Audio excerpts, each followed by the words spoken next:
what you're going to see tonight is something that should be able to bring all of us together. Because we're not going to point out to some bad guy. You're going to see some pretty awful things that are taking place here.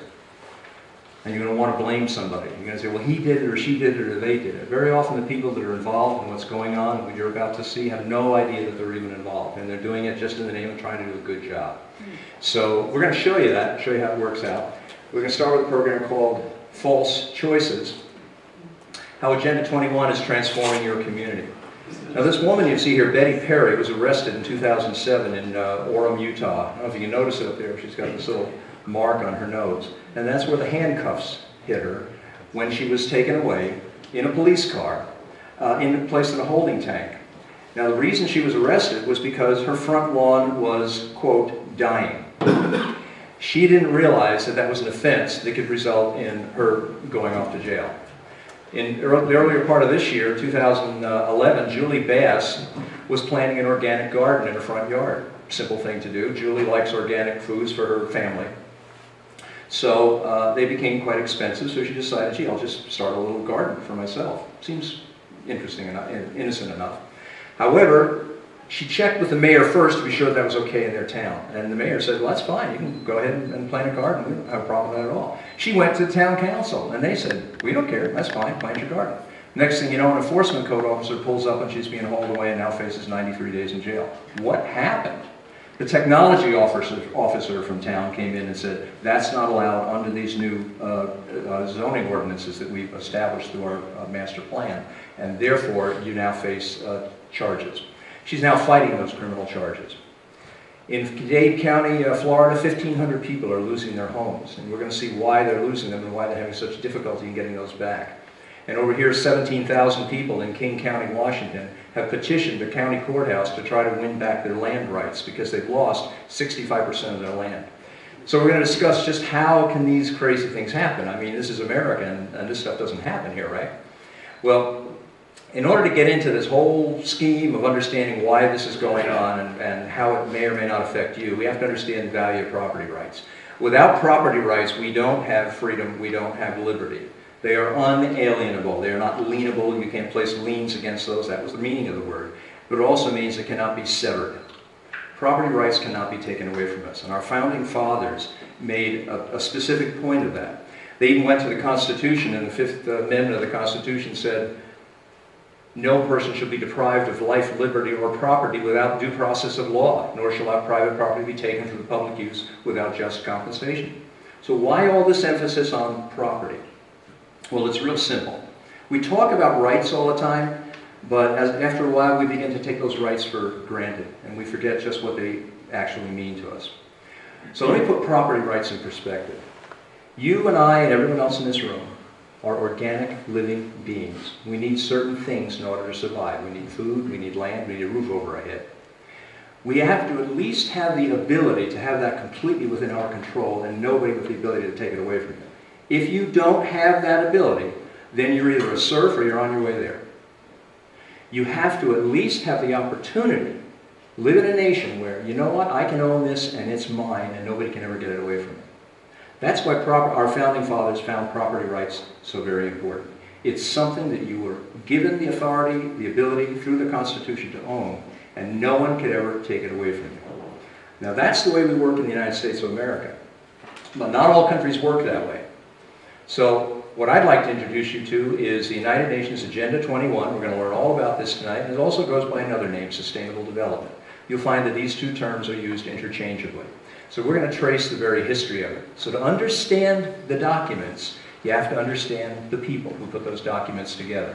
So two people are primarily responsible for this. In 1986, the United Nations requested a report be done. Actually, in 1982, they requested the report. It was finally completed in 87. They requested a report that said, what can we do to protect our planet against things like global warming, against the misuse of our natural resources, and also to eliminate poverty. So they asked Gro Brundtland if she would head up a commission and write this report. So you have to let's understand a little bit about Gro Brundtland. Gro Brundtland was the Prime Minister of Norway 3 times in a row. She's a popular gal. Gro is also the Vice President of the World Socialist Party. Now, since most of the world is socialist anyway, that's not so hard to believe. That makes sense. But what we might understand is what Grow believes. If you go onto the website of the World Socialist Party here in the United States, our chapter of it, here's what it says. The World Socialist Party of the United States is part of a globalist socialist movement that believes capitalism cannot meet the needs of the majority of people in the world, however progressive it might become. To meet these needs, capitalism must be replaced by socialism.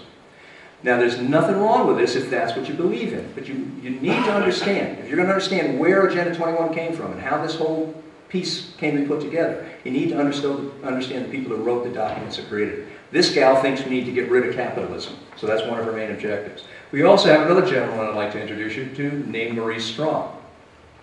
Now, Maurice is kind of an interesting guy. He was the former director of the UN Environmental Program. He's also the chairman of the World Wildlife Foundation. Now, Maurice is a cool guy to get to know.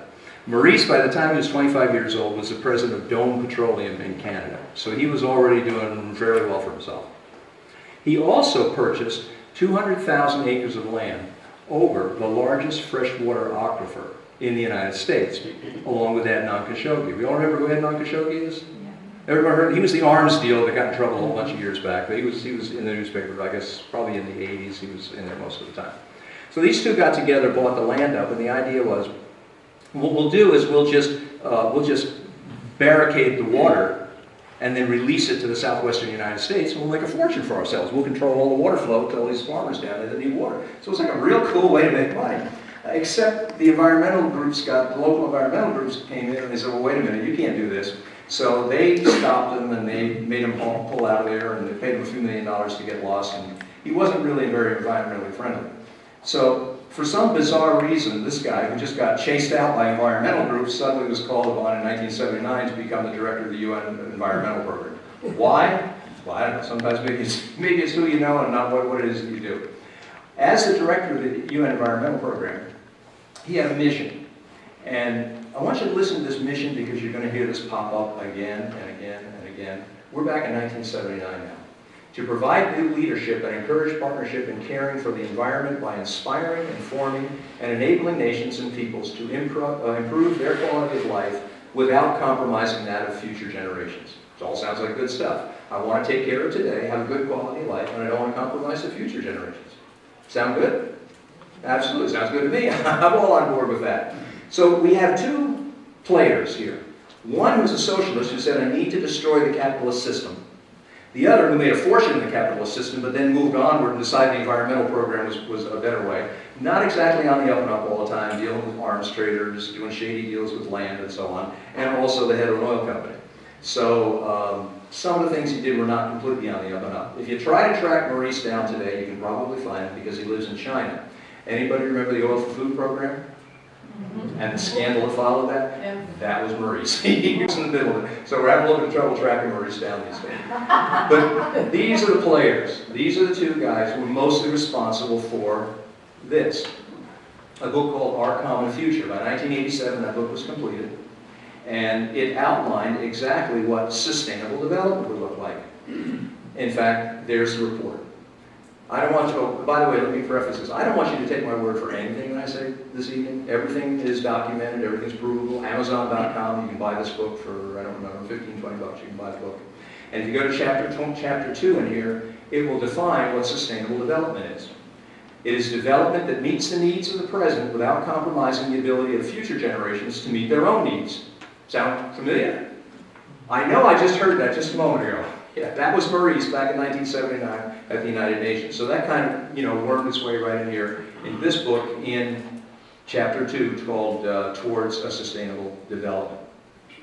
Now, what this book does is it defines what mankind throughout the world, this isn't just the United States, this is every nation on earth, what mankind has to do in order to protect the planet from this new thing that was just starting, this whole global warming thing, what about then that was starting to gain popularity. To protect the planet from climate change and protect the planet from being destroyed by man. That's what this report did. So in there they said, this is what we need to do. And all this sounds good until you read the report. Because inside the report it says that poverty is a major cause and effect of global environmental problems. Well, that's kind of interesting, because what I just did is I took an environmental problem and I related it to a poverty problem. So I've now combined the two. The report goes on to say that certain nations are destroying this earth more so than others.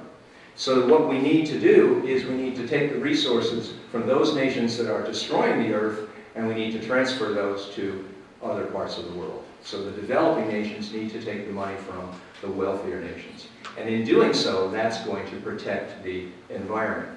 Now, when you start taking wealth and redistributing, remember the president said, well, we need to spread wealth around a little bit? You probably thought what he was referring to was, you know, from a guy who's making $300,000 a year down to a guy who's making $30,000 a year. That wasn't exactly what the whole story was. There's a larger scheme here, and that larger scheme says that we must transfer wealth out of the United States of America and more prosperous nations and into less prosperous nations if, in fact, we expect the planet to survive. Now, thank God these were just two guys, you know, sitting in a room in the cellar of the United Nations writing this report out. Because how many people in here have ever read a United Nations report? Right, nobody reads these things anyway. So, okay, right now it's just a cockamamie idea. We're going to take the money out of America, transfer it somewhere else, and somehow that's going to save the planet. Okay, fine. It's nothing but a report, so we can all take a sigh of relief, breathe, and this whole thing's not going to bother us at all. Except for one little thing. They said what we need to have is an Earth Summit. So they did. 5 years later, in 1992, in Rio de Janeiro, they had the United Nations Conference on Environment and Development. That was called Agenda 21. That's where the name comes from. It's an agenda for the 21st century. And it was no longer two people in the basement of the United Nations in New York. All of a sudden, it was 18,000 people who showed up. And at this meeting, they codified what Agenda 21 was going to look like. So while this book talked about sustainable development,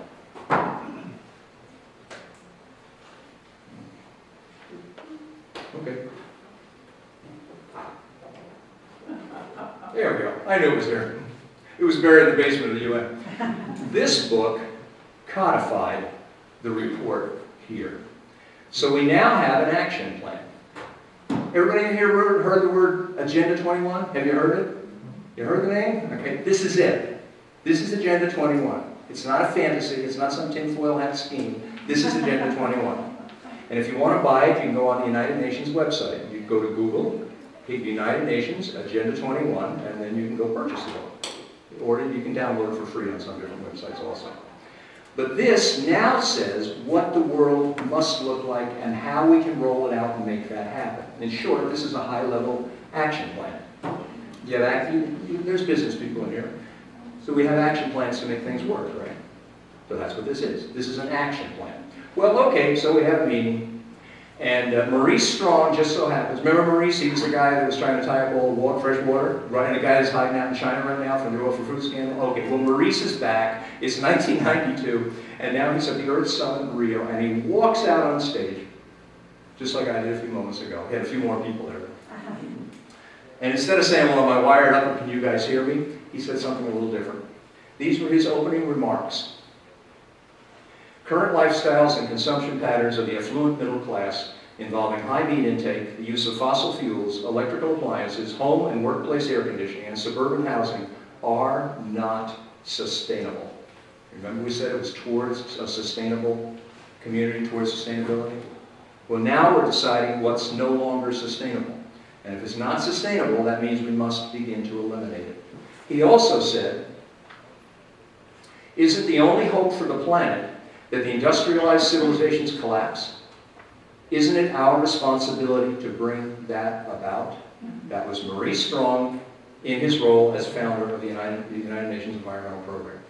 Again, understand the people you're dealing with, and then you can understand the outcomes.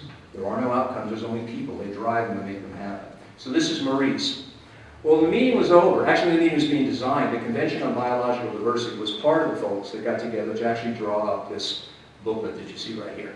They were part of one portion of the authors of this booklet. And they decided that, okay, that's pretty good, that's all right, that gives us a lot of information, but what we really need to do is we need something that's a practical tool for translating the principles of Agenda 21 into reality. So we need to make all this stuff at meetings into reality that's going to go somewhere. You know, booklets are fine, we need to do something with it. Well, if you're going to take over the whole world, I guess you need a little more something a little bigger. So they got it. They created the Global Biodiversity Assessment, and that's what this guy is. And this Global Biodiversity Assessment chunks down the action plan that's in this book, in 40 chapters in this book, and it breaks it into a worldwide program and says what each nation is going to have to look like if we're going to actually save the planet. So in here it defines, and by the way, you can buy this. I got this from Cambridge University. There's only a few copies left, but they're floating around. You can get a hold of these things. So in here they define not only what the Earth has to look like when we get done, it's going to define what America is going to look like. And I'm going to show you what this book says America is going to look like. Now, thank heavens this is still a UN book, right? So we don't have to worry. This is still at the UN. Yeah, that's all right. So we're in America, you know, and nothing can happen here, so we're okay. So here we are. This is the book. But let's take a look inside this book, because in here it tells you what's not sustainable. So if it's not sustainable, what has to happen to it? It's got to go. It's got to go. It's got to be limited or eliminated. Limited or eliminated if it's not sustainable, according to this book. Well, here's what's in this book. Unsustainable activities. Do you like to ski? Well, skiing is considered unsustainable. Do you like little fish ponds in your backyard? Where you have koi and all these little guys floating around, you go out and watch them each day? Well, you're not going to be able to do that if the folks who wrote this book got their way. But they're not going to get their way because this is America and this stuff doesn't happen here, so that works. Pastures where you can graze your horses. Do you like golfing? Anybody like to go out and golf? Well, golf courses are considered unsustainable. Asphalt, macadam, roadways, concrete are considered unsustainable. Therefore, what we have to do is begin to find ways to get rid of them. Gee, one way we put a bicycle pathway, instead of putting 4 lanes out there, just have 3, or instead of 6 lanes, bring it back down to 4, and just have maybe some open spaces and things around there, so we don't have to have quite so much macadam out there. Unsustainable human activities are dams. You're going to start noticing dams are beginning to disappear in America. I don't know if you've noticed that or not, but just check the news and start to see what's going on. For one reason or another, they're going to start going down because they're unsustainable. Bends in rivers that are human-made, that have been straightened, where there was a bend and man straightened it, that is unsustainable because it's not natural. The scales of justice in the United States of America are unsustainable. All of this comes from this book, by the way. Why are the scales of justice in America unsustainable? Sounds like we've got one of the hottest legal systems going. Well, it's real simple, because animals and plants and the earth have rights. Therefore, they need to have representation and they need to be able to sue us. And they're not able to do that quite as readily as some people would like to see. So, all I can say is, thank heavens, this is just a book. Basically, the way this works is, if I was a kid when I was 9, and I was in love with Amy, and so in the backyard I had a big oak tree, so I put one of those, carved those initials in there, it says John loves Amy. I don't know how Amy felt about this, but anyway, John put it on the tree in the back. Well, all of a sudden, I've disfigured that tree. I've harmed that tree. So it should have some kind of rights to be able to come back and say, well, John, you don't get to do that, so we're going to sue you, and maybe Amy along with it. I don't know, it might include her in the lawsuit. So that's unsustainable. Private property is unsustainable.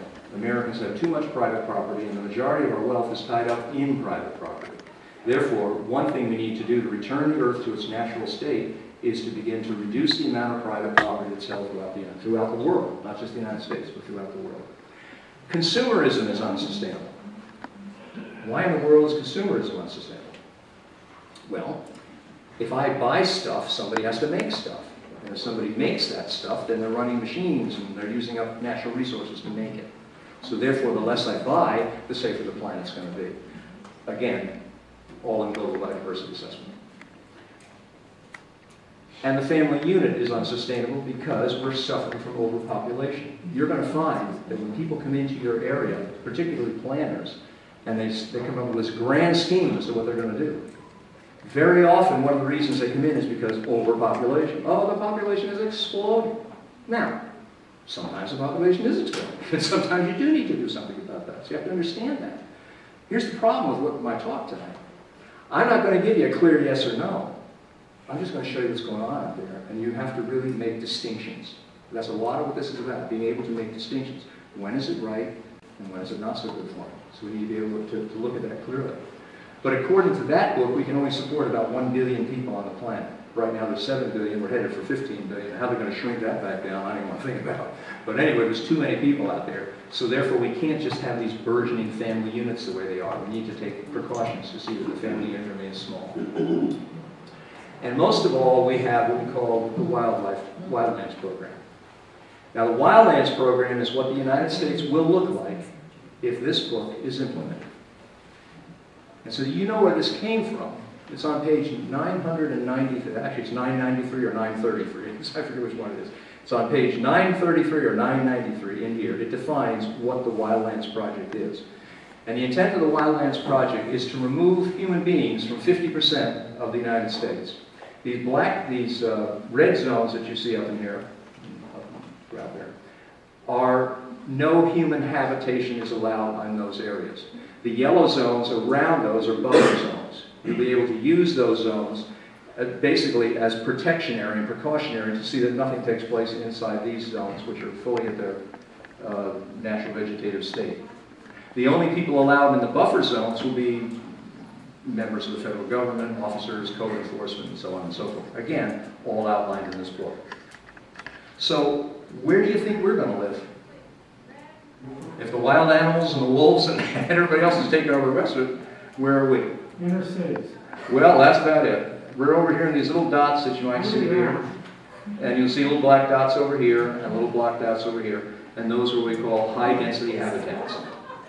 So this book, and in conjunction with several different meetings of the United Nations, each over a 5-year period from Johannesburg, Germany, right up to present day, have defined what it's going to take worldwide to get us to look like that. Now this map is kind of interesting because you say to yourself, well, okay, this is America, you know, nothing like that could ever happen here. And thank God it was still only a United Nations book, right? So we're okay, we're safe, we're sound, this is a bunch of people from the UN, we'll never have to worry about it. Let's just go back and live life the way we were living it, because it can't happen, well, maybe it can happen. In 1992, George H.W. Bush signed the agreement, a soft treaty in Rio, to implement Agenda 21, Sustainable Development in the United States. He agreed, became a signatory to what they call the Rio Declaration, which you all have a copy of. I think if you have a little copy of this sheet of paper that has the United Nations logo on the upper left-hand corner. He signed on to that and agreed to bring it to the United States. Now we're still safe, okay, we're okay, we don't have to worry about it. Because a soft treaty has no teeth. So it means you can't enforce it, you can't do anything with it. So thank God, whew, maybe old George made a mistake, but we're still covered. Except for one thing. In June of 1993, Bill Clinton came along and he signed Executive Order 12852, which created the President's Council on Sustainable Development to begin implementation in federal agencies. And that's called, this. Towards a Sustainable America. There are 7 of these, and you can download them. I'll give you a website. You can go there and you can download them, or you can order them from the U.S. printing office. These were done back in the early 90s. In here, he defines, the Council on Sustainable Development defines exactly what sustainable development is going to look like in the United States of America. So let's just trace the breadcrumbs, like Hansel and Gretel did. We're going to follow through, make sure we get back home again. Let's understand, we had Grow and Maurice and a team of 12 other people put together a report for the UN saying how we're going to save the United States, and this came out back in 1987. This said we need to develop a sustainable world, not just America, not just America. That report was codified in the UN Agenda 21 in 1992. George Bush signed on to it and agreed to everything that's in this book, the Global Biodiversity Assessment. It didn't mean anything because it was a soft treaty and had no teeth until Bill Clinton signed it into an executive order and established the President's Council on Sustainable Development. It is now in the United States. It's here. It crossed the borders. We can no longer say this is just some scheme in the basement of the UN at the end of 42nd Street. Well, it didn't stop there, because once Bill signed the order, everybody else got on board. By 1997, the U.S. Conference of Mayors had created the Joint Center for Sustainable Communities. And why wouldn't they? If I say sustainable development, I don't think bad things, I think good things. I think I want to, recycle my garbage. I want to take care of my front lawn. I want to, build a home that's built responsibly. What could possibly be wrong with sustainable development? And the answer is, There's nothing wrong with sustainable development. What's wrong is when you take a good idea and you co-opt it with a political agenda. That's what's wrong. So we need to make those distinctions. When do I really have sustainable development, and really do I have a political agenda that calls itself sustainable development? By 2001, the National Governors Association endorsed smart growth, advancing statewide sustainable development. And in 2011, President Barack Obama signed Executive Order 13575 and created the White House Rural Communities Act, enabling implementation of sustainable development in 16% of the United States of America. Well, okay, it's still a bunch of executive orders, right? I mean, you know, how can you turn an executive order into something that's going to bother me in my own backyard? I mean, that's absolutely ridiculous. And is this really Agenda 21? Come on, I mean, this is, can't possibly be. Well, actually, if you go into that book, which I just held up there, the President's Council on Sustainable Development is explicitly charged with recommending a national action plan on how to achieve a sustainable development in the U.S. The PCSD was conceived, and here it is, to formulate recommendations for the implementation of Agenda 21. So when somebody looks at you and they say, oh, you're nuts, we're not part of Agenda 21, I want you to go right to this website right here, or Google it. State Department submission to the 5th session of the Commission on Sustainable Development, or just State Department, 5th session, PCSD, that'll do it, April 1997. And you're going to find that the only reason the President's Council was formed was to implement Agenda 21. There was no other reason. Did they read? Do they what? Did they read? They do read. Yeah, they read. Now, how did this get to our backyard? Because presidents control regulatory agencies. And regulatory agencies write what? Regulations. That's what they do for a living. They sit there and they write regulations. So now we just bypassed Congress. There's nothing to vote on any longer. There's nothing that your council has to, the congressman or your senator has anything to do with, because we bypassed that whole process. When the president created an executive order, he now embedded it down in 11 of the federal agencies at that time. But he also partnered up with non-governmental organizations. And has everybody heard of non-governmental organizations? Do you know what they are? NGOs? Okay, good. There's only one that seems really solid. We'll give you a little bit more information on that.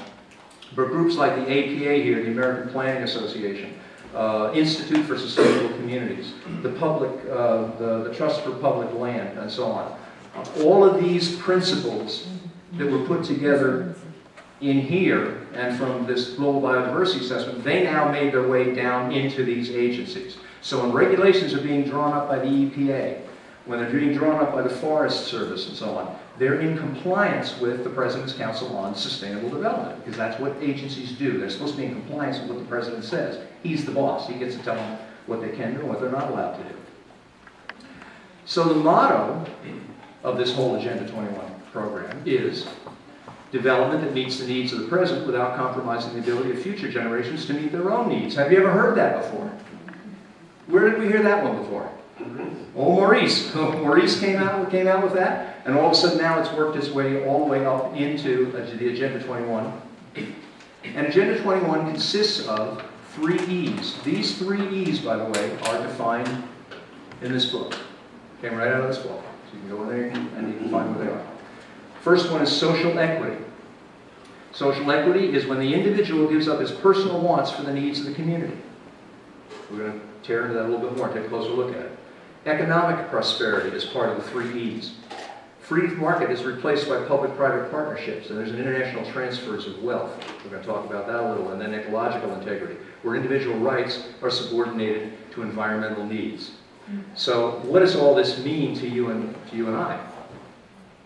Well, laws, under social equity, laws coerce individuals to give up their personal wants for the needs of the community. Or, as Harvey Rubin there said, individual rights will have to take a back seat to the collective in the process of implementing sustainable development.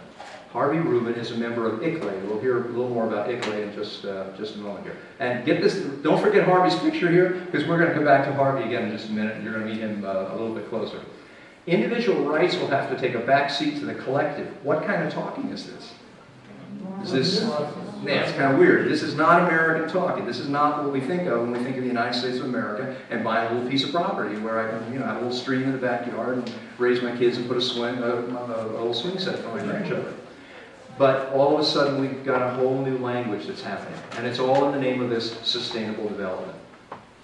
Economic prosperity, there's two components of economic prosperity, according to Our Common Future, according to the Agenda 21 book, and according to the 7 pamphlets, 7 booklets that are put out by the President's Council on Sustainable Development. And a transfer of wealth simply means this. The developmental and environmental objectives of Agenda 21 will require a substantial flow of new and additional financial resources to developing nations.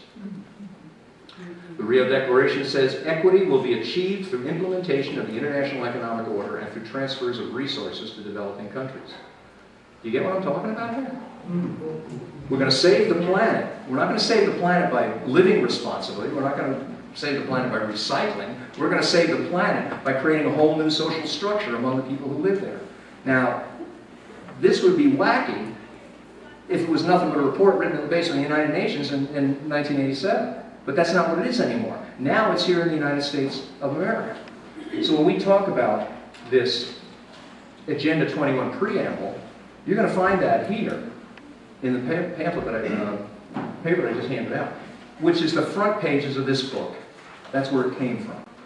I want you to know where every bit of this comes from, because I don't want you to ever not be able to hold your head up high in any company and say, that's what this is. Because you're going to meet people who have no idea. They're up to their eyeballs in Agenda 21, and they don't know it.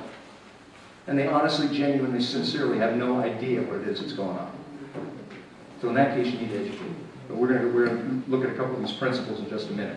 These are the principles that drive this entire system. That's called the Rio Declaration. Remember, this is what George Bush signed off on. What are public-private partnerships? Well, public-private partnerships are kind of neat. Because if you're, let's say, a benefit corporation, or if you're a corporation that works in conjunction with the government, you get certain tax breaks. You get certain limited liabilities. For instance, in California, there are housing units that are going up. And most people, I know there's builders in this room right now, they're responsible, and they know if I build a structure, I build it well because I know that at the end of the day, I'm responsible. They're going to come back to me. Besides, I'm a good businessman. I want to be able to build more businesses. I want people to come back to me. So we do a good job to take care of our customers. But some of these agreements, not all of them, some of these agreements say, you know what? The builder has no liability. So if the roof's fallen in, or this is caving in, or the sheetrock wasn't done properly, or whatever, they have absolutely no liability. They're forgiven. And that's beginning to happen in different sustainable communities across the United States. And again, I use the word distinction. It's not happening everywhere. There's really honest builders out there who want to do a good job to give the community what they want. So we need to be able to separate the two. The problem with public-private partnerships is this. The guy who's on the outside has a rough time with it. If you're not part of the PPP, then you're part of the free enterprise system. All of a sudden, you're paying the high taxes, you have the normal liabilities, you have limited access to those federal dollars, you have high competition, high cost of getting a hold of cash and money, and you often run into a struggle to survive. Ultimately, PPPs, if they grow large enough, they begin to drive out that middle-class businessman that's so essential to survival in the United States of America. That's one of the pieces that I'm here for. I'm one of those free enterprise guys in the middle who runs a small business. So I begin to see around me how these things happen. And we have ecological integrity. That was the third E. This is where individual rights are subordinated to nature. It's nature over man. In the Rio Declaration, human beings are at the center of concerns for sustainable development. They're entitled to a healthy and productive life in harmony with nature. Now, this is principle number one. I want you to look at this from a couple of standpoints. First of all, viewpoints. We're going to tear that sentence apart because I want you to understand what that thing says and the impact of that sentence. This came from this book, Agenda 21. This is the Bible of this whole movement that we've described right now through our current president, actually. But if you'll take out this little sheet of paper, you have it on your chair there. It's got the UN logo in the upper left-hand corner. But it's not blue. It's not blue. No, sir. I'm so sorry. We copied them in black and white. If you go down to principle number one, we'll read it right off the paper. This should be exactly what's up there. Human beings are at the center of concerns for sustainable development. So all of a sudden, sustainable development is a human issue. It's no longer a climactic issue. It's no longer a planetary thing. It's no longer the planet comes and goes, the species come and go. That's not even part of the equation anymore. We're at the center of this problem. So the fact that the planet's not sustaining the way it needs to be, according to certain people's equations, it's our fault. That's number one. But number two, they, meaning us, are entitled to a healthy, productive life. Let me stop you right there. Who in the world gets to tell me what kind of life I'm entitled to? Anybody? I get to decide what kind of a life I'm entitled to. I do the best I can to do the best job, to be fair to the people around me, to try to be a good and decent human being, and live a lifestyle that's a decent one. But all of a sudden, we have someone telling us what we're entitled to and not. And then the last part of that sentence, they're entitled to a healthy, productive life in harmony with nature. So in other words, I don't even get that healthy and productive life if I'm not in harmony with nature. Now this sounds completely bizarre to most of us sitting in this room because we have a thing called the Declaration of Independence where we don't get our rights from any particular person. They come from a higher being, if that's what you believe in, or whatever power source may be yours. But we don't get that from someone else. However, remember, this all was initiated from a report to the United Nations. And the United Nations Declaration of Human Rights is a list of what you can and can't do. That's how it works. And it only makes sense that if you're going to put together a worldwide document, which is what this is not just meant for us here in the U.S. If you're going to put together a worldwide document, why not use the UN Declaration of Human Rights because it's already a worldwide organization. So that's why you see the terminology in here that you do. The problem with it is it's in direct opposition to what we as Americans see, feel, live, breathe, all the things that we've been brought up to believe in. It goes on to say that to achieve sustainable development, states, and all the United States is to the UN, just another state, neither we get capitalized. But other than that, that's all we are. States should reduce and eliminate unsustainable patterns of production and consumption. And we already know what the unsustainable patterns of production and consumption are because they're all outlined here in this report. And they didn't put this report together just to have a report sit in the basement of the United Nations and nobody look at it. Now, a lot of people never heard of Agenda 21. A lot of people never heard of the things that I'm talking about. Now I'm going to tell you why you haven't heard about it. I'm sure many people in this room heard Agenda 21 and they said, I'm not so sure about that. Well, it's no accident. One of President Clinton's advisors was a gentleman named J. Gary Lawrence. He was an advisor to the President's Council on Sustainable Development. Today, he's the urban strategist leader with Arup Consulting.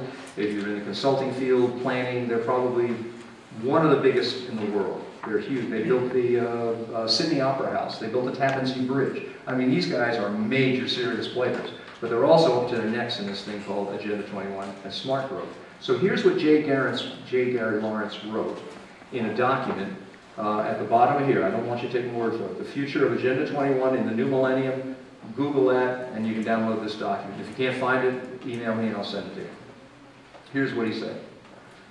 Participating in a United Nations advocated planning process would very likely bring out many who would actively work to defeat any elected official undertaking local Agenda 21. Therefore, we will call our process something else, such as comprehensive planning, growth management, or smart growth. Why? Because these are terms that we're all familiar with, we all feel safe with, we all feel comfortable with. They're things that builders and contractors and homeowners have used on a day-to-day basis for 20 years or more. And they're fine, they're safe. So why not hide behind that? And that's what they did. All of a sudden they came out with groups of terms like smart growth, smart streets, visioning processes, consensus, open spaces, walkable communities, sustainable New York, sustainable Pennsylvania, sustainable New Jersey. And on and on and on and on. Multi-use dwelling, mixed-use dwellings. I was talking to a gentleman earlier today who does a fine job, I'm sure, of mixed-use dwellings in an honorable way, and you should all be doing business with this gentleman. The reality is, though, people have co-opted this stuff. And here's why. We need to turn this, which is now considered urban sprawl. Remember it used to be suburbia? We all wanted to have maybe a little half acre or quarter of an acre or maybe 2 or 3 acres if you were zoned that way or something. We always want to have our little slice of the pie that we could call our own because that's our king, that's our little kingdom, that's our, excuse me, our castle. And they want to turn it into this, which is high density urban dwelling or mixed use dwellings. Now, there's nothing in the world wrong with this. Nothing. They're fine. I've seen some of these. They got 9-foot ceilings, granite countertops, you know, great big kitchens. I mean, they're beautiful, absolutely stunning. There's nothing wrong with it if you want it. There's everything wrong with it if you find it. In fact, all that is a plan to get to this. So unfortunately, when you walk out of here tonight, you're going to have to think about this stuff. You're going to have to ask lots and lots of questions to find out, where are we going with this thing? Is this just part of this, or is this something different? So, in order to make all this function, in order to make this a reality, we needed two systems. One was smart growth. Smart growth essentially manages people and urban development, and the Wildlands Project manages the rural land. Between the two of them, they drive people off of the rural lands into the urban areas and get people out of automobiles and into bicycles and walking. That's where this walkable community all comes from. It's not just the nice idea that walking is good exercise. It's also the fact that we have another agenda here. And we're trying to fulfill this and see that this becomes a reality. So how did this now get to my backyard? We've gotten it down into every community in the United States. So how do I now take this idea that the President's Council on Sustainable Development put over here and get it into, I don't know, Stroudsburg, Pennsylvania, or Lehighton, or wherever it might be? Well, actually, that's relatively simple. Money. All we did was we allocated money from the President's Council on Sustainable Development, and we gave it to different agencies. One was HUD. HUD then contracted with groups like the American Planning Association. And the American Planning Association is not the only planning association in America, but it's the gorilla on the block. It's the biggest one. They have 100,000 members. They have 11,000 designated planners around the United States. And essentially all they did was they put together a boilerplate program that implemented Sustainable America throughout the United States of America. And this is what the boilerplate program looks like. So when a planner comes into your area, and he's from the American Planning Association, or she is from American Planning Association, this is where all that fancy planning comes from. You think you're going to visioning meetings and you're coming up with this really neat idea that's just meant for our community. And while there may be a few little modifications here or there, essentially these are all boilerplate. No matter what the plan is, no matter what community you live in, they're all the same as if it's part of the Sustainable Development Program. But one of these wasn't enough. Can you still see the screen out there? Okay. So one of these wasn't enough. So we came out with two of them. So this is the second. So there's 1,500 pages of boilerplate. So it doesn't matter where you live, whether you live in Tucson, Arizona, whether you live in Syracuse, New York, whether you live in Santa Cruz, New Mexico, or whether you live in Stockholm, Sweden. The plans are essentially all identical. They're all based on what came out of here, which is driven by what came out of here.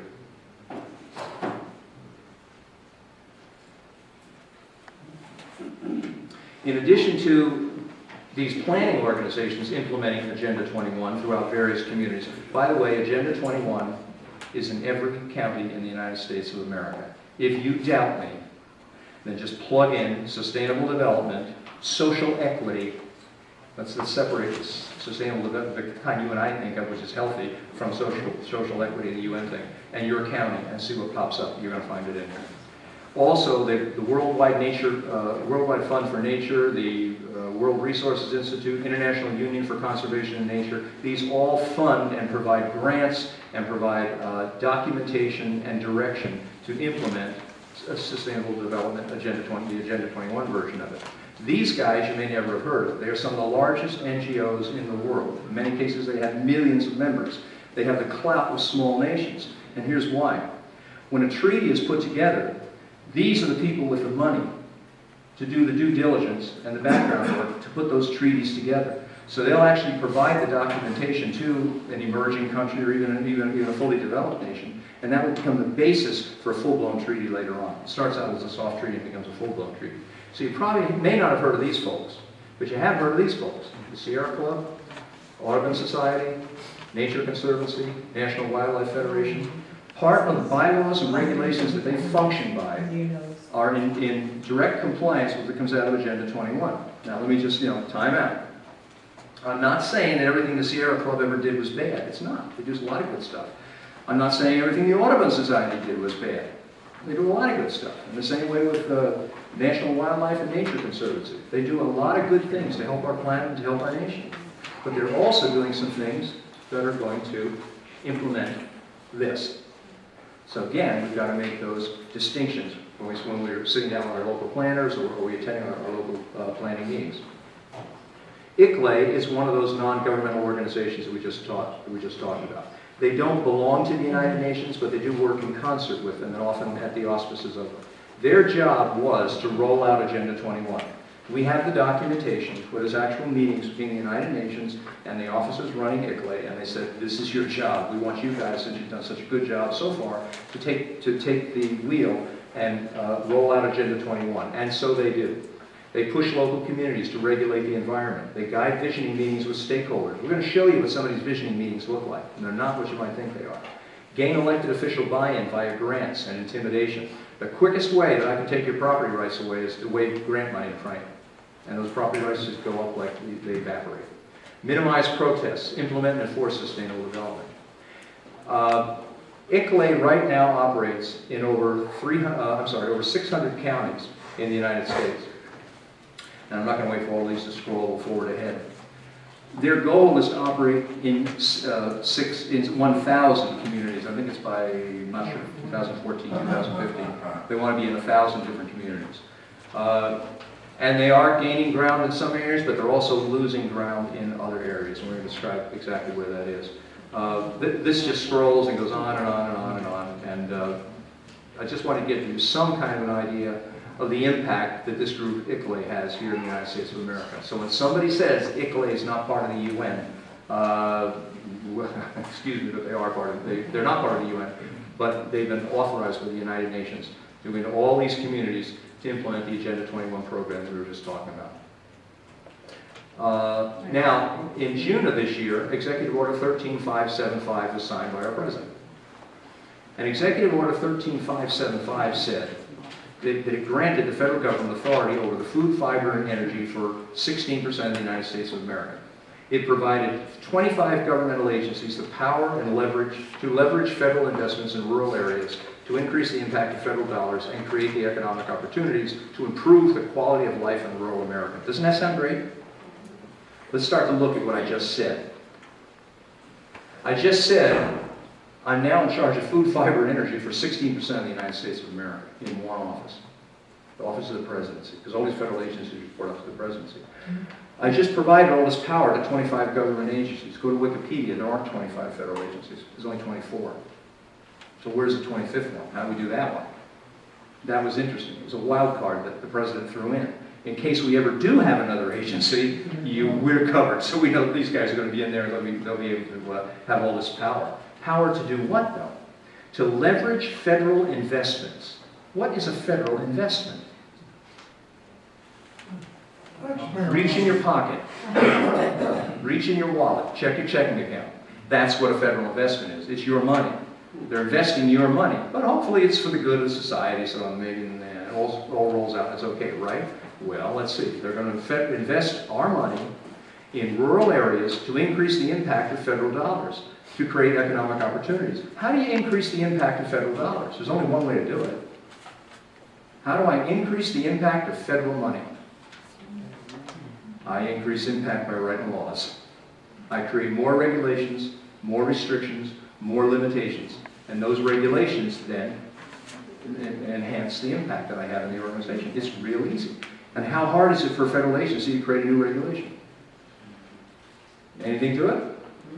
Nothing to it at all. They sit down. In fact, I have a friend of mine who works as a scientist, works with Department of Environmental Protection, and they say that it's almost a joke when comments come in to the website, because you can go to the website where when new federal regulations come. It's a joke.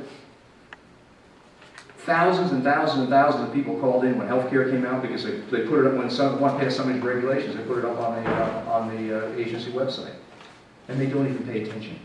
And they joke about them in the back room. And at the end of the day, these agencies do pretty much precisely what they want. Unless it gets real high profile and there's a lot of pushback, then you might be able to get somewhere with it. So that's what's happening to our federal dollars. So this leveraging that's taking place, here's where it took place. And by the way, this is all in Executive Order 13575. So you can go on, Google it, download it, take a look at it. Executive Order 13575. We impact engagement, improve, leverage our engagement with agricultural organizations, small businesses, educational institutions, healthcare providers, telecommunication services, healthcare providers, research institutions, healthcare providers, Healthcare providers. What does healthcare providers have to do with sustainable development? Well, if you read Agenda 21, it says in here, every person on earth must be covered with health insurance.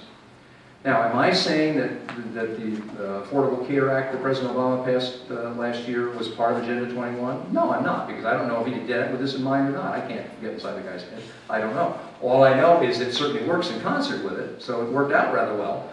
If he did it or not is anybody's guess. But the reality is, healthcare was already written into Agenda 21 and already signed on by the United States. Law enforcement, state government agencies, local government agencies, all subject to leveraging by the federal government, which essentially gives the federal government power over food production, land use, and a de facto cap and trade program for 16% of the United States of America. That's what Executive Order 13575 does for you and I. You remember when the president went on this rural rural communities tour a while ago when he had those 2 buses? About $1 million a pop or something like that? Okay. That was paid for under the White House Rural Communities Act. That was why it was called the White House Rural Bus Tour, because this is the group that paid for it. The buses were made, everybody remember where they were made? Canada. The buses, now, full disclosure, they weren't completely made in Canada. Some of the parts were actually made here in the United States. But the bulk of the money went off to Canada. Now, we do that right here in Pennsylvania, I understand. We can put those buses together and done a fine job here.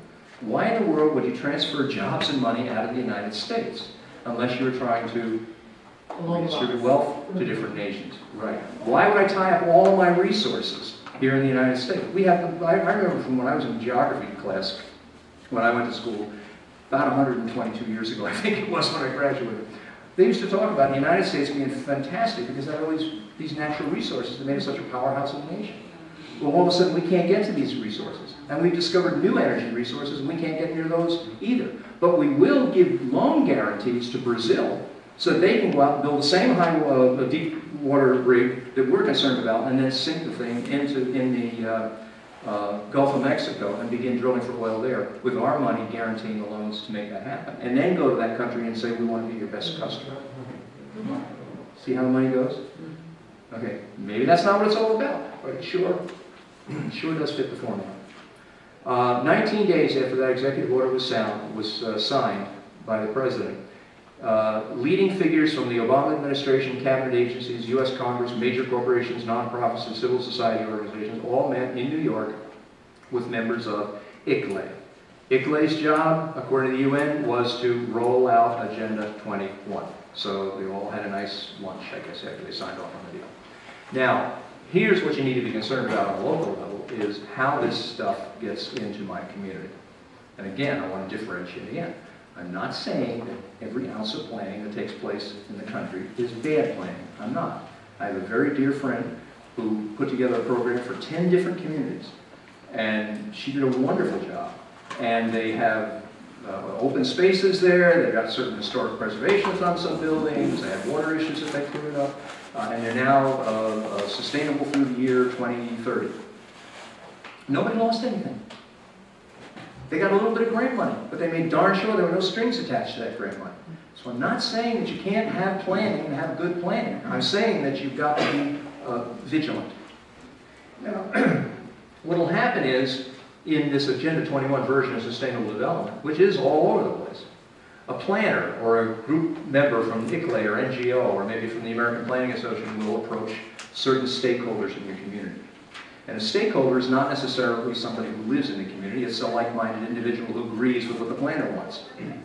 And they come in with a crisis. It's always a crisis. And generally the crisis is overpopulation, overcrowding, water challenges, too much farmland, too little farmland. You're not going to be able to supply the food for the people in the area. There's like 4 or 5 key crises. And when these guys come in, they are always the same. We've got one community that we're working with. They came in, this up in Massachusetts. And they said, well, we've got an overpopulation problem, and if this thing keeps going the way it is, by the year 2030, you're going to have, exploding here. Therefore, we've got to begin to redivide the property here and change the way your living is going. Well, the only problem was the population up there has been shrinking. People are moving away, not into from that county, not into the county. There was absolutely nothing to base this on. I've got another county in New Jersey we went down to. There's this transportation report that was done. And based on the transportation report, all kinds of plans are being rolled out that this county has to do. And son of a gun, they're all the same. Mixed-use dwellings, walkable communities, bike paths, open spaces. Everything is exactly identical to what's in these booklets over here. The only problem is, it's all based on a transportation plan that nobody can get their hands on. Now, the state's supposed to release, in New Jersey, they're supposed to release these. The law says you have to have access to these. So we're trying to get them, but we are fighting a heck of a fight to get a hold and see where this documentation came from. Again, I'm not saying all documentation is bad. It's not. I'm not saying all surveys are bad. It's not. I'm saying there aren't certain places that are becoming overpopulated. There are. But you need to do your homework and differentiate. Well, once they come into a community with this so-called crisis, and they meet with the stakeholders, they will then send out a survey. And I'm going to show you what these surveys look like. The survey is a stacked deck. You can't win with this thing. Then the stakeholders are invited to a visioning meeting, and finally they begin to implement the program. So let's back up here. I have stakeholders coming in, so let's take a look at what that looks like. I start with a survey. I don't know if you can see that up there or not. This is from Carver, Massachusetts. And this survey went on for about 20 pages with a bunch of questions. But every one of the questions was loaded. For instance, number one, how important is the rural character of Carver? Well, what are you going to say? It's not. I don't care about the rural character of Carver. So you're going to say, well, yeah, sure. Or number two, which of the following do you feel, and we're talking about farmland, land for outdoor use, areas of historical worth, areas for passive outdoor recreation. Essentially, if you read A through M, I just took up your whole community. There's nothing left. So which of these following do you feel should be protected or acquired? I'm giving you a big choice here. Do you want me to protect your land, or do you want me to take it away from you? Which would you like? I'll be more than happy to do either one. So these things are a stacked deck that you can't win. If you ignore the thing and you throw it away, then you're not part of the process. If you fill it out, more than likely you're providing a lot, some, or a little of impetus to move the program forward. And the program is always the one that's designed by the visionary, the planners that come into your organization. And then, of course, when you get done, out come these great-looking graphs that end up popping up in the local newspaper. And, oh, you know, in this case, 79% want access to rivers and ponds. Well, that might be right for your backyard, but hey, 79% of the community says they want it. Farmland and agricultural land, 68.48%. What's a little conservation easement? Conservation easements are fine as long as you understand what the downside is. The guy who owns the conservation easement can take over your property, and then the conservation easement goes away, and he's got the whole thing in his hand. Also, third parties can come in when there's a conservation easement, and they get to review that property from time to time and report back. And there's always money to buy out your property to reduce value once you grab that $200,000 or $300,000 or $400,000 up front that you thought so handy. So we need to understand all sides of these things. Areas for outdoor education, 61.41%. Well, in this survey, you notice 318 people responded. So this entire program being put together for Carver up here is based on these 318 people, what they had to say. But how many people live in Carver? Anybody see that one? 9,000. Over 9,000 people live there. 300 responded. You're talking decisions being made by 3% of the people who are actually involved in this program. Now, 3% of the population is fine if you're doing a poll to see who's going to be president next time out. But it's not all right when you talk about taking away people's property and they have no idea whether they're in the game, they're out of the game, whether it's something they want or perhaps don't want. And this isn't unusual.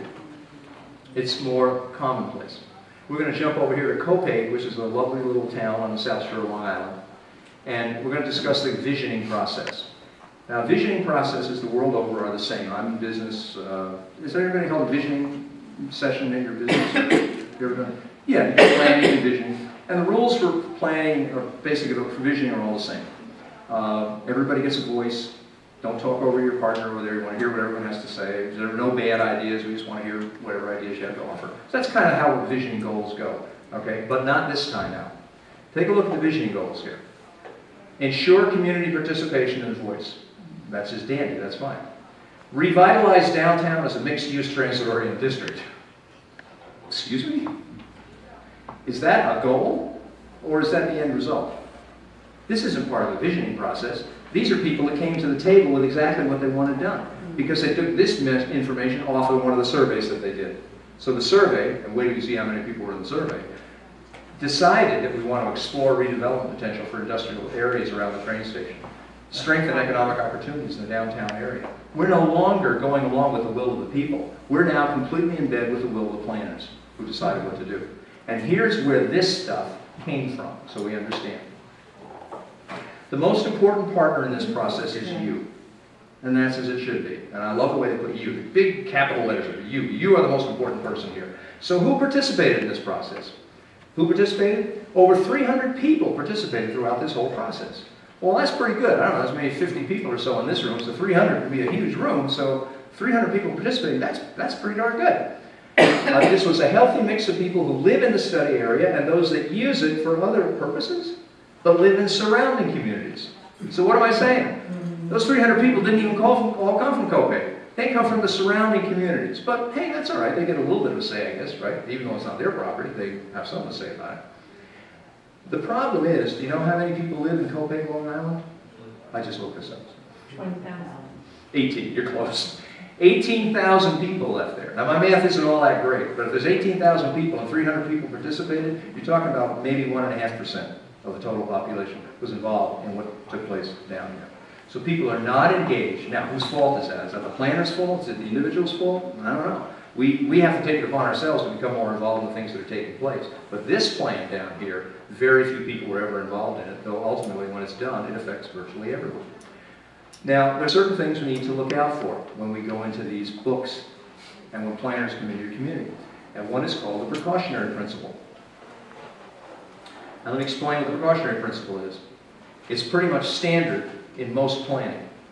It says that where threats of serious or irreversible harm to people or nature exist, anticipatory action will be taken to prevent damages to human and environmental health, even when full scientific certainty about cause and effect is not available, with the intent of safeguarding the quality of life for current and future generations. I don't need to be able to prove to you that there's a problem. I just have to be able to suspect that there's one, and that gives me the authority to begin to redesign your locality's master plan. And if I can't do that, I'll go and I get the regulations changed in the organization throughout your community, and I'll get around it that way. Now let's look at this precautionary principle a little more, because this is how those farmers, those people I just mentioned down in Dade County, Florida, all those people looking for their land back, this is how they lost it. Now, if you go to this paper that you have, the UN paper that you have, and go to principle number 15, it's on the second page near the bottom.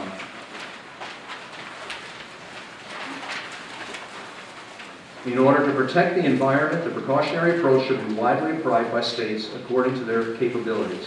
Where there are threats of serious or irreversible damage, lack of full scientific certainty shall not be used as a reason for postponing cost-effective measures to prevent environmental degradation. What happened in Dade, Miami County, Florida, in that area that I showed you in the very beginning, was the local Department of Environmental Management came in and said, this is a wetland, and therefore you guys are going to have to move, we'll give you a certain amount of money for it, and they offered like 30 cents on the dollar. The people didn't want to do 30 cents on the dollar, so they called in the Army Corps of Engineers. The Army Corps of Engineers said, there's no wetland here. You have no problem at all. There's absolutely no scientific proof that this is a wetland. So what happened? Durham went out and they pulled out the precautionary principle. And they said, we don't have to be able to prove it. That is happening throughout the United States of America. It's not happening everywhere. It's not happening in every community. It's not every single plan. But it's out there enough that you need to understand what's happening to protect your own rights. Fishing from North Carolina to the Keys has some of the best red snapper fishing anywhere. In fact, there's a joke among the local fishermen. There's so many red snappers out there, you dive in the water and they catch you. 70% of our fleet is at dry dock down there. Why? Because the EPA won't allow them to fish there. Why? Because they said that there's a shortage based on not science, not numbers, but precautionary principle and consensus among certain parties, certain environmental groups. Consensus, that's going to pop up again too. Well, if you think the precautionary principle is troubling, wait till you see the amortization of non-conforming uses. The amortization of non-conforming uses is in Chapter 8 of whatever Volume 2 is here, of those two books. The whole chapter on it. And here's how amortization of non-conforming uses works. If you think you can't lose your property, if you think, well, I have nothing to worry about because, my community is protected from all this stuff, no worries. Try this. But for homeowners who live in a community that adopts the guidebook's vision, that's the guidebook they're talking about. Growing Smart Legislative Guidebook. The APA, American Planning Association, amortization proposal means the extinguishing over time of their right to occupy their houses and without just compensation for loss of that property. How long they have been there before they must forfeit their homes will be completely up to the local government. When you sign on to these programs, this is the deal that you're signing on for. Now, that there are ways to get out of this, so I'll explain some of this. But you have to understand this is real. Now, that's like a Chinese menu. Remember I said these were templates? So it doesn't mean that everything that's in here is bad. It doesn't mean that everything in here is going to be in your community. It's not. It doesn't mean that every planner is necessarily using this book. Most of them do, but not necessarily all of them. So you might say, well, look, I got a sharp town council. They're going to take one look at the amortization of non-conforming uses and say, get that out of here. We're not going to do that. Well, I'm going to show you that it won't matter. You'll get stuck with it anyway. And here's how. All they have to do is create a regional board. And then they roll your plan up into the regional plan. And then whatever the regional plan has to say, you're stuck with it. So you think you had all these local protections? They just went out the window. But of course you have to approve that first, right? Well, let me show you how that works. This is downloadable. You can get a policy framework for adopting the precautionary principle, January 2004, Washington State. Took it right off the internet. This was approved in 2004. And here's what they did. The local community decided that they didn't want to go along with these land grabs, so they voted against it. So here's what the planners did. You're going to watch this thing roll up so fast you're not even going to notice. It's like a worm slipping into a mud bank. So I'm going to let you know when we come to the good sentence. Individual policies in Washington State, King County, and the City of Seattle include aspects of the precautionary principle. Precautionary principle came out of here, remember? That was in here, that's what we were reading. Well, now it's in here. And now it's in a planning program for Washington State. Here's the sentence. However, adopting our recommended amendment within city and community comprehensive plans would provide a more comprehensive and unified approach to decision-making in local government, an approach which is based on the values held by Seattle and King County and recognize the importance of all communities. That was it. That's the sentence that did it. They signed on to this, and all of a sudden, 17,000 people didn't know what hit them. That's why those people were in that picture, in that news clipping that I had, marching down the county clerk's office with petitions, which were not successful in trying to get their property back again.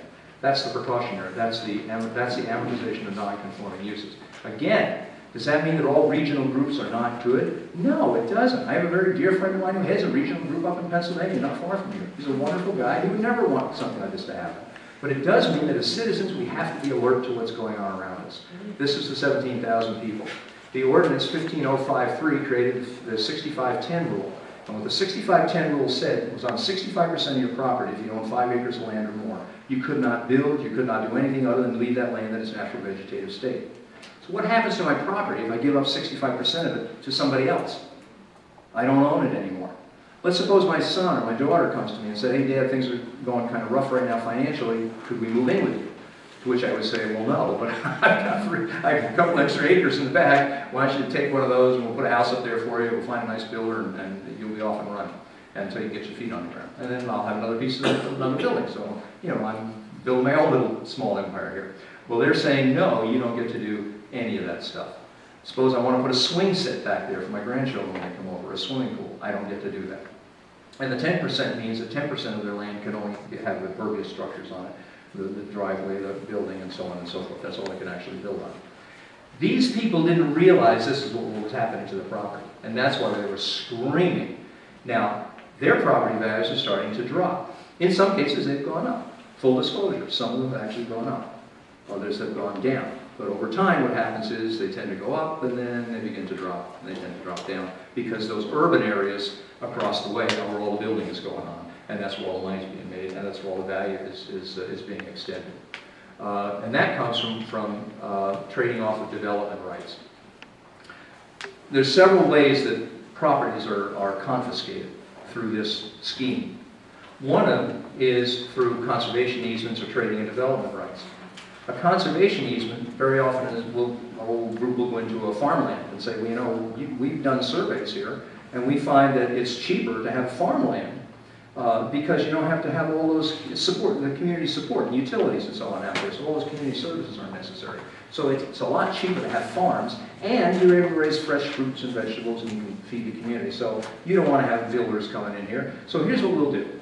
We're going to buy up your development rights on your property. And we're going to establish that we'll give you all this money. You may have a property that's worth $2 million, $3 million. Of all the rights that you have, we're just going to take this one little one, the development rights away, and tell you what you have to do with that.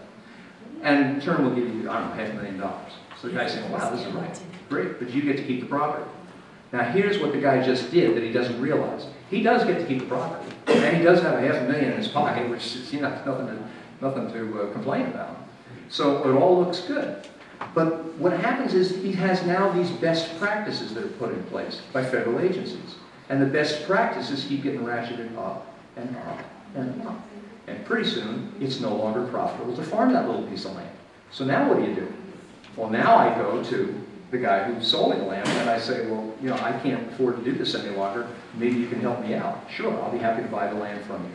So they buy the land from you at a reduced sale value. And once they buy the land, guess what? The conservation easement disappears. Because you can't own the land and have a conservation easement at the same time. Now they can do with it whatever they want. And yes, this is happening across the United States in different communities. In Kings County, Washington, 141,000 acres was lost of homeowners. Homeowners' development rights were lost on 141,000 acres. 2,400 potential dwelling units were moved into urban areas. When you get involved with these community programs through this Agenda 21 program, everything is predetermined. You think your visioning is yours. You think these ideas are yours. You think there's a consensus among the community, but in fact that consensus has already been predetermined. Over in New Jersey, this is going, a great example of this is a group called Sustainable New Jersey. Now we've met with these people, and they've sworn up and down we have nothing to do with UN Agenda 21. We have nothing to do with the sustainable development that you're talking about. Now we're pure is the term they love to use. Except that, if you look down here, oops, sorry. Look down here, I don't know if you can see it from there. Their program encompasses the three equal interrelated components of sustainability. Prosperity, which is economic prosperity. Planet practice, which was the environment. And people embrace social equity. So equity, environment, and the economy. The three E's are right there in their program. That's Sustainable Jersey. But it doesn't just stop there. Sustainable Jersey in practically every town over in New Jersey. If you go to little Denville, little town of Denville, in the township of Denville in New Jersey, you go on their website and what do you see? That first line right there, I don't know if you can make it out. The township of Denville has been certified as a sustainable community by Sustainable New Jersey. And what is sustainable development? Well, right there it is. Social equity, environment, and the economy, exactly as we took it out of the exactly as we took it out of the original report for the UN. The UN 3Es are now in every single state in the United States of America. What's sustainable development? Go to the township of Denville, and again we see meeting the needs of the present without compromising the ability of future generations to meet their own needs is one of the most popularly defined definitions of sustainability. It takes its root in the 1987 United Nations Property Commission. Yes, these are all interrelated. Yes, these communities are involved in Agenda 21. Dade County, Florida, we talked about the 1,500 people. You might say, well, why do they go to court to try to help themselves? Well, they can't go to court because, remember this guy's picture? Remember we saw Harvey? He was the guy that said in developing sustainable development, the needs of the individual are going to have to take a back seat to the needs of the collective. That was Harvey. Well, he's also the clerk of the court. So there's no way these people in Dade County, Florida are going to get any relief by going through the legal system. He also sits on the advisory board to the ICLAI. This is also influencing our children. Now we got 15 minutes to wrap this up. Influencing our children. The goal of the United Nations, the Decade for of Education for Sustainable Development, for which UNESCO is the lead agency, is to integrate the principles, values, and practices of sustainable development in all aspects of education and learning. Now understand what we said here. Sustainable development, the Agenda 21 version, has made its way into our communities in two methods. One is through development and through planning in the local community, and the other is through the education system. If we can change the minds of children and get them to think more placidly, get them to go along with things, it'll be an awful lot easier to implement this stuff which is anti-rights. So, the educational effort will encourage changes in behavior that create a more sustainable future. Now, how many people in this room sent your children to school to have their behavior changed? Any of you? I don't think so. I wanted to learn the 3 R's, reading, writing, and arithmetic. But instead, we're talking about changing people's behavior. And that's exactly what these programs do. The UN Decade of Education for Sustainable Development, which is right here, this is the overview of the program, is nothing but the 40 chapters of Agenda 21 put in a classroom training program and approved by the Department of Education and the National Education Association for use in the United States. Children are being taught that facts are man-made, and I'll show you where they're man-made. They're being taught about eliminating of disagreement, to rely on experts, and it's only okay to question certain ideas. Now, the reason we're in this room tonight is because we're questioning things. You may agree with me, you may not agree with me, and that's fine. You get to question me. I get to question the status quo. You get to question the status quo. That's what the part of America is about. But all of a sudden, certain things are not open to question. And this came out of this book, by the way, so you know where I got it. Wealth is socially unjust. So if some guy over here makes $500,000 a year, and some guy over here makes $50,000 a year, that's not fair. That's what your children are being taught. Wealth is destroying the environment. Man is causing global warming. That's up in the air right now. The whole thing about global warming is kind of very highly suspect. Maybe it is, maybe it isn't, but it's looking iffy. Women and girls are marginalized. Well, there's certainly a time when they were more marginalized than they are today, so again, wouldn't you want to at least be able to question that? I know some very successful women who are doing really, really well for themselves. So I don't know, I want to be able to question these things. Your kids are being taught not to question it, and I'm going to show you how. One way is through a program called Connected Math. This is the Connected Math Guidebook. This book is used throughout the United States of America. It's not in every single classroom. It's for grades 6 through 8 that this teaches mathematics. It uses what they call a standards-based principle, which means we have certain standards, but we don't teach facts. In fact, because this curriculum does not emphasize the arithmetic computation done by hand, some Connected Math Project students may not do well on tests assessing computational skills. In other words, I'm going to go through math and I don't know how to compute? Well, that's what they're being taught, and that comes right out of the teacher's manual. We believe such a trade-off in favor of CMP is very much to the student's advantage in the world of work. But if you think that's troubling, read what's on page 17. Standard 3. I'll take it right out of the book. Page 17. Through discussing problems and their solutions, students learn to reason. They learn that mathematics is man-made, that it is arbitrary, and good solutions are arrived at by consensus among those who are considered expert. So we no longer can just say that, hey, 3 times 3 is, well, we don't know, because it's a consensus. Your children are being taught consensus. More and more through society, you're going to hear this term consensus pop up. Have you heard about the idea that there's a consensus that there's man-made global warming? Yes. There is no such thing in science. As I said, my friend is a scientist. They don't do consensus. They do facts, and you either prove them or you disprove them. And if you prove them, then you go on to become a hypothesis. And if that sticks, then it becomes a theory one day. Did you ever hear of the hypothesis of anthropogenic global warming? There was no such thing. It just became a theory overnight, and suddenly it had the same status as a theory of relativity. How did that happen? It happened through the notion that consensus was okay, and we put it everywhere. And that's what your children are being taught in school. Consensus. Math is arbitrary. Now, there are people fighting back trying to get this out of the school system. In Texas, they got it out of a few of the school districts. But there's a lot of controversy over this. There are reports out that say that this is, quote, an exemplary system. Guess where they come from? The Department of Education. That's who says it's an exemplary system. And the way they get it into the school system is through grants. They give grant money for training, and the schools suck up the grant money, and they're stuck with the program. Influencing our children. Now, you might think that all this is just a bad mistake, like new math, and maybe we're just, we tried to teach our kids the right things, so we did a good job, but we kind of messed up. Well, I'm going to show you that that's not the case at all. What you're seeing here is intentional. And I got this right out of here, Education for Sustainable Development Toolkit, written by Rosalind McEwen. She's one of those experts. And here's what Rosalind had to say. Generally, more highly educated people who have higher incomes consume more resources than poorly educated people who tend to have lower incomes. In this case, more education increases the threat to sustainability. You get the connection? You think this is an accident? It's not. Nobody spends, to the best of my knowledge, spends more money on education than we do per child in the United States of America. And yet our grades keep dropping and dropping and dropping and dropping. And part of the reason is because of exactly what you see in this booklet.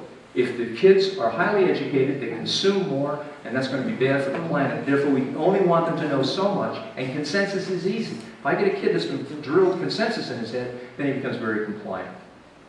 Communities are pushing back. Carroll County, Maryland had an Office of Sustainability. They dissolved the thing. Las Cruces, New Mexico, Carver, Massachusetts, all of these are towns. The state of Florida just outlawed smart growth throughout the whole state. That didn't stop all development, but it woke a lot of people up. Virginia is pushing back. Spartanburg, South Carolina. Carroll County, Maryland, we just mentioned. Edmonds, Oklahoma dropped out of ICLAID. Montgomery County, Pennsylvania dropped out. Oklahoma City dropped out. 14 communities across the country now have dropped out of this ICLAID program. They said we've had enough of it. I'm on a time now. The Wisconsin legislature introduced bills enabling local governments to repeal comprehensive plans. What I'm saying is not mystical, it's not tinfoil hat, it's not imaginary, it's not some conspiracy thing. This is happening. 2 bills have been passed are in the legislature right now to try to return property rights back that have come in when community planners come in and alter those master plans so that people win their property back again. And in Bonner County, Idaho, we're working very closely with the people out there. They've established a property rights council to protect private property rights from governmental activity. Governments are coming, bypassing your local community, bypassing your local town laws, bypassing your local ordinances, and money is coming right down from HUD. And when you accept that HUD money, there's a 66-page document under NOFA, Notice of Funds. It is now 8:35 and the library will close promptly at 9 p.m. Go to page 11 in that document and it will tell you exactly what your community is going to look like, whether you want it or not, if you took that money. And here's what you can do. Learn more, Google the stuff that I put up here. I want you to check out open spaces. When people say it's overpopulated, find out why. Ask for definitions of social and economic justice. Write out what your concerns are, get them to your town. Check with your representatives, find out their names and educate those people. Demand political candidates take a stand on this sustainable development stuff, this version of sustainable development. Remember, we're not against sustainable development, we're against this version of it. Recruit your neighbors and your friends to get involved. And in conclusion, our local communities are now in peril because a small group seeks to convince us that unless we surrender our property and our freedoms, unless we subsume our individual rights to the good of the community, the planet will not survive. Yet this is a false choice. For over 200 years, Americans have protected our planet, our nation, and our liberties. As communities, we can pull together to create our own plans to improve the environment, without the control of international groups and the seductive lure of easy federal grants. Working together, we can save our environment and keep our rights and freedoms. That is the real choice. Thank you, ladies and gentlemen.